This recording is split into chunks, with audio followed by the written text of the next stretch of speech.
Daniel, capítulo de número 3, versículo de número 11. Em Romanos, capítulo 8, versículo de número 36 e 37, tá, irmãos? Quem encontrou Daniel? Capítulo 3, versículo 13 e 14. Então Nabucodonosor, irado e furioso, mandou chamar Sadraque, Mesaque e Abednego, e trouxeram a este homem perante o rei. Falou Nabucodonosor e lhe disse: é verdade, ó Sadraque, Mesaque e Abednego, que vos não serves a meus deuses, nem adorais a imagem de ouro que levantei? Romanos, capítulo de número 8, versículo de número 36.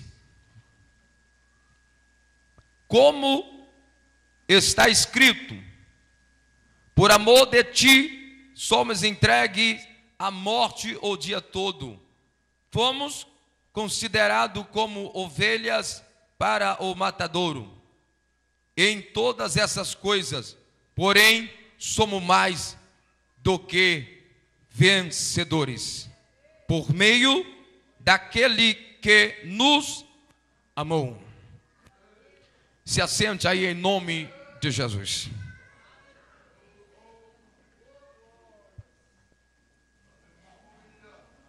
Nós temos aqui, irmãos, um DVD, custa apenas R$10. Eu só trouxe 10 também. Toda ferramenta precisa do muro da chave. Nós pregamos no Congresso Melfi, na parte da tarde. Da tarde. Tem aqui, sentindo no seu coração, Deus abençoe. Prazer vê-lo pessoalmente. Deus abençoe. Irmãos, eu quero pregar em um tema que o Senhor colocou em meu coração. E eu quero ser fiel. Eu estava com uma outra mensagem, e com o decorrer do culto, o Senhor falou em meu coração: e vou ser fiel à voz de Deus. Esta geração não vai morrer. Você pode repetir comigo? Fala assim: essa geração não vai morrer. Fala para o irmão que está do seu lado: essa geração não vai morrer. Fala para uns 3 ou 4 que está aí próximo de você. Vai, fala aí.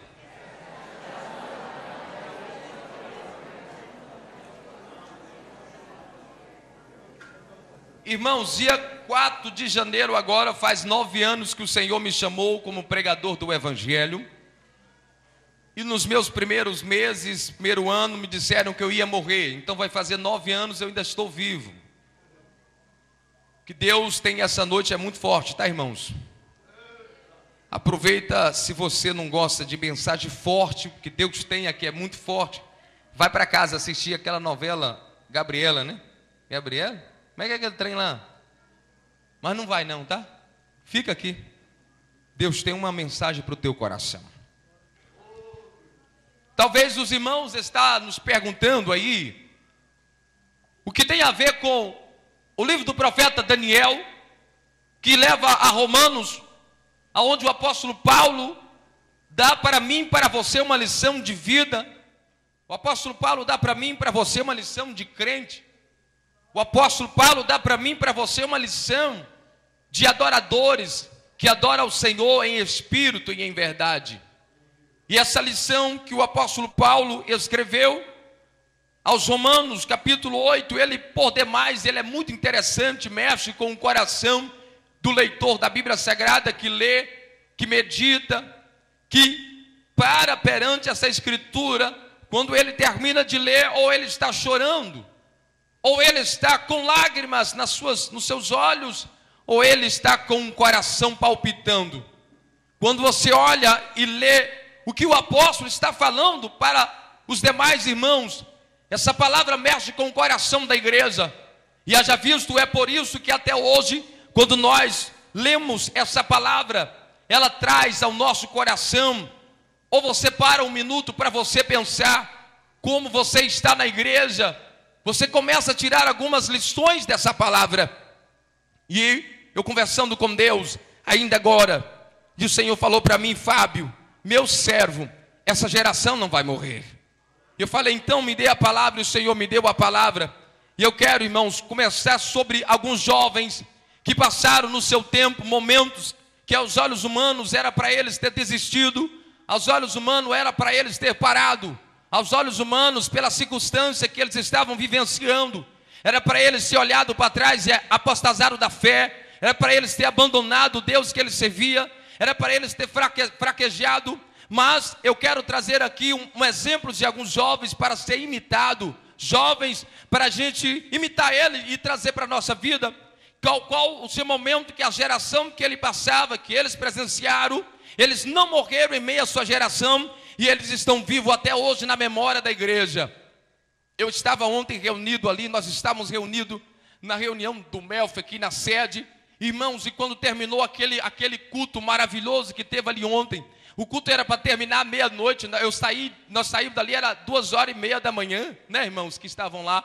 Irmãos, e quando eu estava pensando que já tinha acabado a obra de Deus, Deus toma uma profeta desse tamanho assim, irmãos, é a mãe do Júnior, e ela colocou a mão na minha cabeça, irmãos, ela ficou de uns 10 a 20 minutos profetizando e Deus falando na boca daquela serva para a minha vida. Eu tombei, irmãos, e eu saí dali mais crente, irmãos. Parece que eu voltei lá quando eu estava começando nessa obra, então eu voltei com gosto de gás, e Deus falou coisas extraordinárias ao meu coração, e hoje eu quero, irmãos, distribuir tudo aquilo que Deus falou comigo ontem aqui nesse lugar. Eu não sei se você vai gostar, eu não sei se você vai pegar, eu não sei se alguns aqui vai glorificar, ou se alguns vai murmurar, mas o que eu vou descer aqui essa noite em meu coração, o que eu vou distribuir aqui essa noite, eu tenho plena convicção que essa geração não vai morrer, essa geração não vai morrer, essa geração não vai morrer. Eu acredito falar sobre José, um homem que viveu na sua geração, e momento que a gente olha para ele e fala: Fábio, de onde é que eu vou tirar José para a minha vida? Quando você começa a entender que José, no capítulo 37 de Gênesis, aonde apresenta José na história, e os irmãos olham para José, e por José ser o mais novo da casa de Jacó, os irmãos agora têm inveja de José. O pai lhe faz uma túnica, os irmãos conhecem, e agora José é o caçula da casa do seu pai, e os seus irmãos começam a sentir inveja dele. E no capítulo 37 vai decorrendo a Bíblia Sagrada sobre a história de José. Os irmãos tramam, irmãos, e sabe o que eles fazem? Pegam José e arrancam a túnica que o pai deu para ele, joga ele dentro de um buraco, e quando José cai dentro daquele buraco, José penso eu, que ali estava acabado os seus dias, que a sua geração ia findar ali, que os seus momentos de vida estavam contados, porque os irmãos, antes de lançar ele dentro do buraco, eles estavam tramando em tirar a vida de José. Então José estava ali dentro do buraco com duas perguntas na cabeça: será que eu vou sair daqui com vida, ou se eu vou sair daqui morto? Será que aqui vai acontecer algo na minha vida para me tirar desse buraco? Será que eu vou voltar a ver o meu pai? Será que os dias meus estão contados? Se quem nunca passou à beira da morte, quem nunca vivenciou, presenciou à beira da morte, sem você saber se você vai viver amanhã, não sabe do que é que eu estou falando. Mas eu passei isso há uns meses atrás. Eu já contei esse testemunho, quando os ladrões me sequestraram e falaram que ia me matar, e eu fiquei por poder na mão deles, mediante uns 3 a 4 horas eu estava a poder deles, e eles falavam que iria me matar, e eu ficava pensando. Chegou um período que eu comecei a lembrar das promessas de Deus, e achava que seriam os meus últimos dias naquele momento, mas sempre lá no finalzinho do túnel, sempre vai ter uma luz, sempre vai ter uma promessa no final do túnel. E aí eu fico imaginando que o momento, aquele pregador que pregava, aquele jovem com a audácia que o Senhor me deu, com essa coragem, um sonhador. Eu sou um sonhador nato, irmão, desde criança. Eu sou caçula lá em casa, e se eu for contar para vocês o sonho que eu tenho, os irmãos vão ficar de boca ou aberta, ou vão começar começaram a duvidar do meu sonho. Mas sabe uma coisa, irmãos? Eu aprendi que quem está vivo é que sonha. Todo sonhador, ele almeja algo para a vida dele. Sabe que eu falei para minha esposa esses dias, que ela ficou assim olhando para mim. Eu falei: amor, estou sonhando com uma casa na praia lá em Maceió, de um apartamento virado lá pro litoral. Ela olhou para mim assim, ela já entende que eu sou um sonhador mesmo. Eu falei: meu amor, que Deus abençoe você, em nome de Jesus. Eu olhei para ela, eu sei que ela estava pensando: oh meu Deus, é um sonhador. Mas se eu não sonhar, você não vai sonhar para mim. Se eu não sonhar para a minha vida, você não vai sonhar para mim de jeito nenhum. Então, irmãos, eu fico me deparando, quando José estava dentro de um calabouço, estava dentro daquela cisterna, olhava para um lado, só via parede, olhava para o outro, só via parede, e um zum na mente dele, que os irmãos falaram, queria matar ele, que ele não veria mais a vida, não teria mais a vida, e os seus dias estavam contados. Aí eu fico olhando para José, dentro de um buraco, e passando algumas perguntas em na sua mente: o que será de mim? O que é que vai acontecer comigo? E eu vou mais além ainda: ele não morreu na sua geração. E eu já vou falando para você, você também que é um sonhador, você não vai morrer na sua geração. Estou falando de José, olha para mim, presta atenção. José estava dentro de um buraco e os seus sonhos estavam amarrados. Quando você começa a entender que o rapaz está dentro de um buraco, você observa que não tem como ele ir para a direita, não tem como ele ir para a esquerda, ele só caminha em círculo, ele só faz rodear, e a única coisa que ele vê são paredes, a única coisa que ele vê é lama nos seus pés, a única coisa que ele vê é um palmo da frente do seu nariz. Os seus sonhos virando buraco, virando cisterna. Mas eu aqui fico imaginando que quando um homem está dentro do buraco, ele dá o seu giro e ele vê parede, a única coisa que resta para ele é olhar para o céu, da onde vem o socorro. A única coisa que resta para ele é olhar para o céu, aonde vem o nosso socorro. A Bíblia diz isso, né, irmão? Olhai para o céu, da onde vem o teu socorro. José agora está ali, irmãos, na mão dos seus irmãos. E sabe o que é que os seus irmãos fazem com José? Não mata ele. Os irmãos pegam José e vendem ele para o Egito, e José vai levado cativo lá para o Egito. Irmãos, eu fiquei me perguntando por alguns dias o porquê que é que José foi para o Egito. Sabe, irmãos, eu fiquei me perguntando por que é que José foi para o Egito. José foi para o Egito, foi para Deus honrar ele? Também, né? Também foi. José foi para o Egito para Deus honrar. José foi para o Egito para ele ser governador?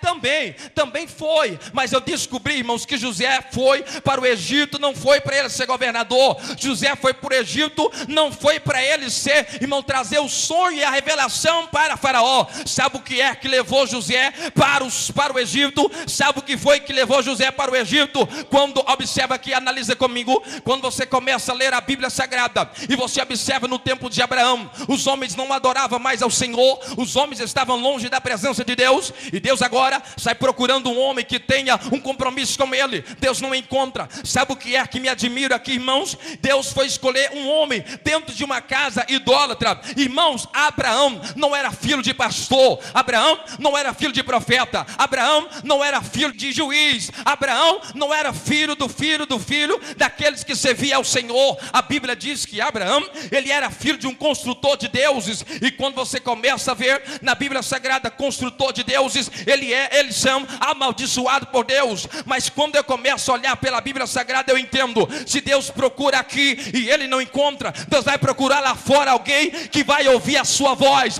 para fazer a obra do Senhor. Pelo amor de Deus, pega na mão do seu irmão, pega na mão do seu irmão, pega na mão do seu irmão, diz para ele: se Deus não encontrar aqui, ele encontra lá fora. Se Deus não encontrar aqui, ele encontra lá fora. Aí Deus vai atrás de Abraão, chama Abraão no capítulo 12, dizendo: se faz promessa. E depois que Deus faz promessa, no capítulo 17, Deus muda o nome de Abraão. Abraão agora despede do seu pai: pai, estou indo embora para onde, meu filho, você vai? Vou para um lugar aonde Deus me falou. Meu filho, o que é que você vai fazer, pai? Deixa eu falar uma coisa para o Senhor. Os irmãos sabem, pela lógica, pela Bíblia Sagrada, o filho, ele dá continuidade àquilo que o pai é. Se o pai é um pastor de ovelha, o filho, quando crescer, vai ser um pastor de ovelha. Se o pai, ele era um sacerdote, quando o filho crescesse, ele tinha sangue sacerdotal, e então ele também seria um sacerdote. Se era filho de rei, né, irmãos? Então seria rei. Abraão não era nenhum desses, era filho de um construtor de Deus. Então o futuro de Abraão não era ser pastor de ovelha, o futuro de Abraão não era ser profeta, o futuro de Abraão não era ser rei, o futuro de Abraão não era ser juiz. Qual era o futuro de Abraão? O futuro de Abraão era ser construtor de deuses. Haja vista, Deus que não fala, haja vista Deus que não escuta, haja vista Deus que não anda, haja vista Deus que para andar precisa carregar. Mas de repente, irmãos, Abraão escuta a voz do Senhor, Abraão escuta a voz de Deus, uma voz que vem do horizontal, do vertical, e entra dentro da alma de Abraão. Abraão chega no seu pai e diz: papai, estou indo embora. Por que, meu filho? Pai, eu não nasci para ser fabricante de Deus que não caminha, eu não nasci para ser filho, para construir Deus que não enxerga, eu não nasci, papai, para construir Deus que não fala. Senhor, então me explica de jeito. Papai, eu estava andando nas campinas, cuidando das ovelhas do Senhor, de repente eu escutei uma voz vindo do alto, e uma voz dizia assim: Abraão, Abraão, tu é meu escolhido, sai do meio da tua parentela, que eu vou lhe fazer uma grande nação. Aí eu aprendo, irmãos, uma coisa, que quando Deus quer escolher, Deus não olha para a aparência do irmão, Deus não olha para a beleza do homem, Deus não olha para o sapato do homem. Tem muitas pessoas pensando que quando Deus quer escolher alguém para usar, Deus olha para a linguagem dele, é um poliglota, fala mais de 2 ou 3 idiomas, e pensa que Deus escolhe pela aparência. Tem muitas pessoas que pensam que Deus escolhe porque se veste bem. Tem